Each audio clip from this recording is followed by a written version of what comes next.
বসে কেউ নেই, পুরো বাড়ি খালি। আহ, এখানেই হোক সবকিছু। এখানেই হবে। তাই এখানেই বসেন দেখি।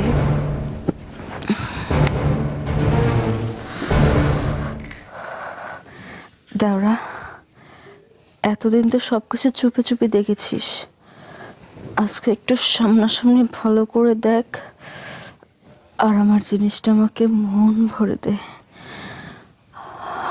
বের হ বলছি। এই ভাবি শোনেন। আরে বের হ তুই, বের হ। দাঁড়ান ভাবি, এই দেখেন আমার মান সম্মান আছে কিন্তু ভাবি। এই, তোর আবার কিসের মানুষের মাঝে? আমি যখন রুমে ঘুমিয়ে থাকি তুই সব সময় আমার ঘরের খাটের নিচে পালিয়ে থাকিস কেন? হ্যাঁ, কি দেখিস ওখানে? আমাকে দেখিস আমি কখন কিভাবে ঘুমাই, কখন গায়ে কাপড় থাকে, কখন কি চেঞ্জ করতেছি, কখন কার সাথে ভিডিও কলে কথা বলতেছি, এগুলো দেখিস? হ্যাঁ, ক্যারেক্টার তো খারাপ কেন তোর? না আসলে হয়েছে কি ভাবি, এই আজ কদিন ধরে শুধু জানলা দিয়েই দেখি। চিন্তা ভাবনা করলাম আজ দরজা যখন ফাঁকা আছে একটু ঘরের মধ্যে ঢুকেই দেখি ভাবি কি করে না করে। আমার আবার এইসব দেখতে খুব ভালো লাগে ও ভাবি। আচ্ছা, তাই না? হ্যাঁ। তাহলে ঘরের মধ্যে ঢুকে তুই কি দেখলি? ওই আপনি যেটা করলেন সেটাই দেখলাম। দেখে ফেলেছিস না? আহ, দেখে যেহেতু ফেলেছিস তাহলে এখন তো তোকে একটা কাজ করতে হবে। কি কাজ? তোর ভাই তো মনে কর আজকে 6 মাস ধরে বিদেশ গিয়েছে। ওই শালা ধরা না আসে। হ্যাঁ, তারপর? আসবে না। হ্যাঁ। এই 6 মাস ধরে যে আমি অনাহারে ভুগছি, উফ, এখন তুই আহারটা আমাকে দিবি। তুমি করছো? তাহলে চলো ভাবি, আরেকবার যাই ঘরের মধ্যে নাকি? ঘরে? হ্যাঁ, ইয়ে বাইরে আবার কি ডাকি কমেন? ঘরে তো প্রচুর গরম, আর বাহিরে আশেপাশে কেউ নেই, পুরো বাড়ি খালি। এখানেই হোক সবকিছু। এখানেই হবে। তাই এখানেই বসেন দেখি।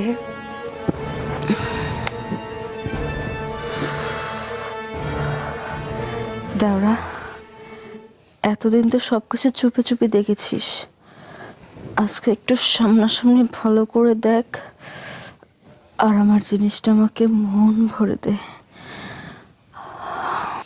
আরে ভাবি, আপনি চুপচাপ থাকেন তো। এতদিন শুধু দেখিস, আজকে কাছে পাইছি। আজকে আমি যা করবো আপনার মনের আশা সব পূরণ করে ফেলবো।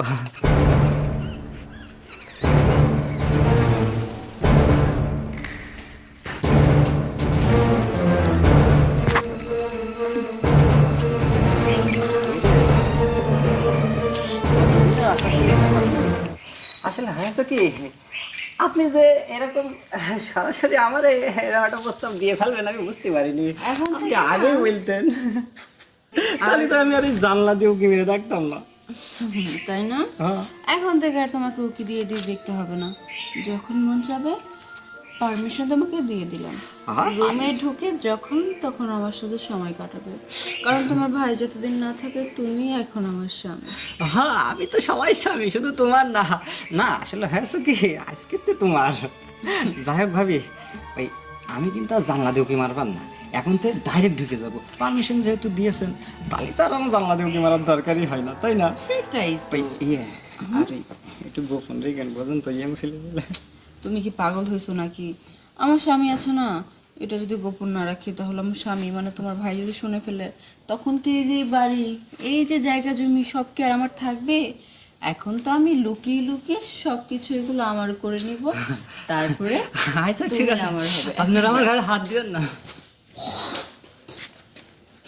এখন শুধু এই জায়গা জমির পালা, এটা কতক্ষণে যে আমি আমার হাতের মুঠে আনবো সেই সুযোগে আছে।